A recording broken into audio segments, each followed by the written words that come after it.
नमस्कार. निरूपाने तिला खाण्यासाठी दही काढलेलं असतं. तेवढ्यात मीरा येते आणि त्यातलं दही थोडंसं देविकाचा मुलगा राजवीरसाठी घेते. तेवढ्यात निरूपा येते आणि म्हणते, हे कोणाला दही घेतलंस? तेव्हा मीरा म्हणते, राजवीरसाठी. अजिबात घ्यायचं नाही.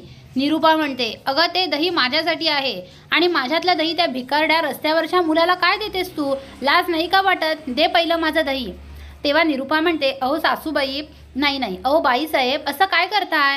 अहो ते दही त्या छोट्याशा मुलाला देते, त्याला आवडतं ना दही, म्हणून देते मी. तेवढ्यात तिथे देविका येते आणि म्हणते, नाही, राजवीरला दही आवडत नाही. लगेच मीरा ही देविकाकडे बघते आणि तिला धक्काच बसतो. ती मनात विचार करते, देविकाला कसं कळलं राजवीरला दही आवडत नाही? त्यानंतर मीरा म्हणते, चल राजवीर, मी तुला भरवते.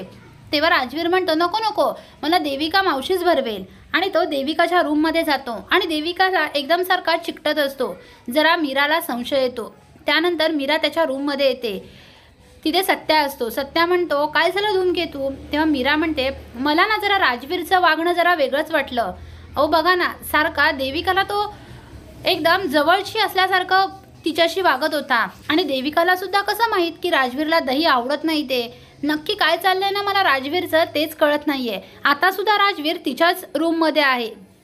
तेव्हा देविका राजवीरला घट्ट मिठी मारते. त्यानंतर त्याला भरवते आणि त्याला गोष्ट सांगते. तिच्या डोळ्यात पाणी आलेलं असतं. तेव्हा राजवीर तिचे डोळे पुसतो आणि म्हणतो, आई प्लीज, तू रडू नको ना गं. अगं मी तुझाच मुलगा आहे, तू माझीच आई आहेस हे मला माहीत आहे. मला आजीने सांगितलं आहे. तेवढ्यात मीरा ही त्याच्यासाठी दूध घेऊन येते आणि हे सगळं त्या दोघांचं बोलणं ऐकते आणि तिला मोठा धक्काच बसतो. तेव्हा देविका लगेच मीराला म्हणते, मीरा तू काही ऐकलंस का? तेव्हा मीरा म्हणते, हो ऐकलं.